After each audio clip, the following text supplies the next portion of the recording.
Govada sugar ఫ్యాక్టరీలో ప్రశాంతంగా జరిగిన మహాజనసభ షుగర్ ఫ్యాక్టరీ ఎండీ ఆధ్వర్యంలో జరగబడింది.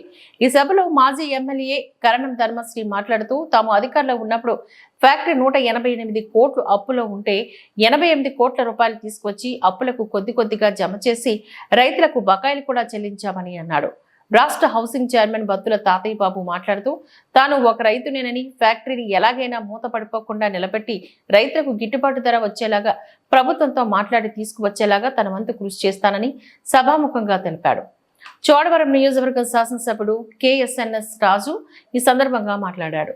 రైతులకు గిట్టుబాటు ధర వచ్చేలాగా తన వంతు కృషి చేస్తానని, అలాగే ఇక్కడ డిస్టిలరీ ప్లాంట్ గాని పెట్టేలాగా ప్రభుత్వంతో మాట్లాడి తన వంతు ప్రయత్నం చేస్తానని, అలా అయితేనే రైతన్నకు గిట్టుబాటు ధర ఇవ్వగలమని, ప్రస్తుతం కేంద్ర ప్రభుత్వం ప్రకటించిన టన్ను చెరుకుకు 3150 రూపాయలు ఇచ్చి ఇంకా 350 రూపాయలు పెంచి మొత్తం 3500 రూపాయలు ఇవ్వడానికి కృషి చేస్తాను అంటూ హామీనిచ్చారు.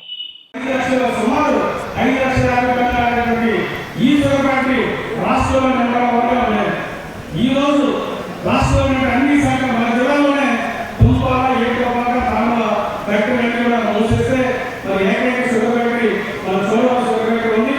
ఈ రోజు మరి రైతులు ఎప్పుడైతే దిగుబడి తగ్గడం ప్లస్ ఏదైతే పేమెంట్స్ సక్రమంగా రావాలన్న దీని మీద మరి పంట తగ్గించి ఈ రోజు 1,70,000 టన్నుకి దిగుబడి విచారణ విషయం 5,50,000 టన్నులు చెరుకు ఈ షుగర్ ఫ్యాక్టరీ 4,000 కెపాసిటీ రోజు 4,000 కెపాసిటీ చెరకాలి.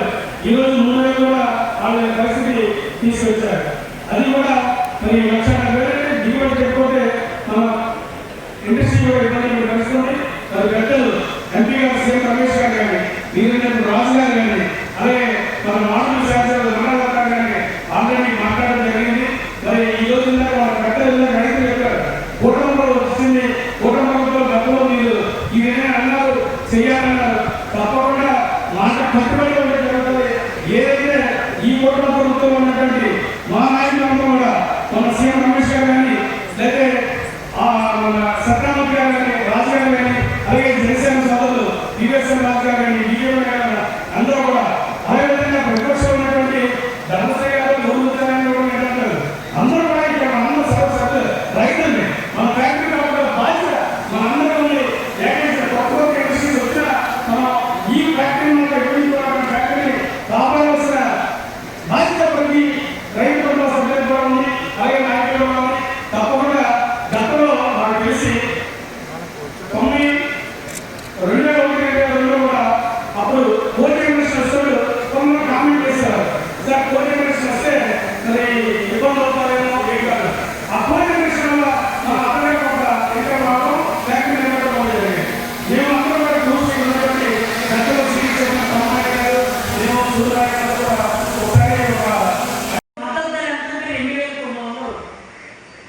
కేంద్ర ప్రభుత్వం ప్రకటించినటువంటి మద్దతు ధర కేవలం 2,900 అంటే ఈ పోయిన నెలకు 1,400 రూపాయలు ఎడిషనల్ యాడ్ చేసి 3,000 4,000 ఇస్తే బాగుంటుందని అన్నారు. ఇవ్వలేము అనే తెలుసు. ఇదంతా కేంద్రం తెలియలేనటువంటి అన్నీ చెప్తాయి. ఇవ్వలేము ఆయన కూడా ఇవ్వలేమని కూడా చెప్పాడు.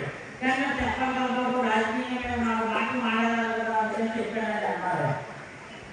PVSN ఏదో రకంగా మన యువత గవర్నమెంట్ వస్తే గట్టి వచ్చింది అడిగి తెచ్చుకోవచ్చు కదా, తెచ్చేసి ఇచ్చుకోవచ్చు కదా అని ఆయన అనేసారు. కానీ తలప్రాణం కోపం వస్తుంది. ఎన్ని బాధలు అంటే చెప్పులు అయిపోతాయి. గత అయ్యాములో 170 కోట్లు నష్టాలుతున్నటువంటి ఫ్యాక్టరీలే ఆ రోజు ఉన్నటువంటి పంచదార అమ్మగా 150 కోట్లు అమ్మితే ఇంకా 120 కోట్లు వడ్డీ 130 కోట్లు అయితే 130 కోట్లు అయితే 89 కోట్ల 80 లక్షల రూపాయలు ప్రభుత్వం సహాయంగా 5 సంవత్సరాలు అందించడం. ఆ కారణాలు విశ్లేషించి దాన్ని ఏ విధంగా అభినందించాలో దాని మీద చర్యలు తీసుకోవడానికి శాసనసభ్యుడిగా మీ అందరికీ కూడా ఆలోచిస్తున్నా. అందరూ మాట్లాడిన తర్వాత ఈ క్లిష్ట పరిస్థితుల నుంచి మన ఫ్యాక్టరీని మళ్ళీ పాత పూర్వ వైభవం రామాయణ కోరారు.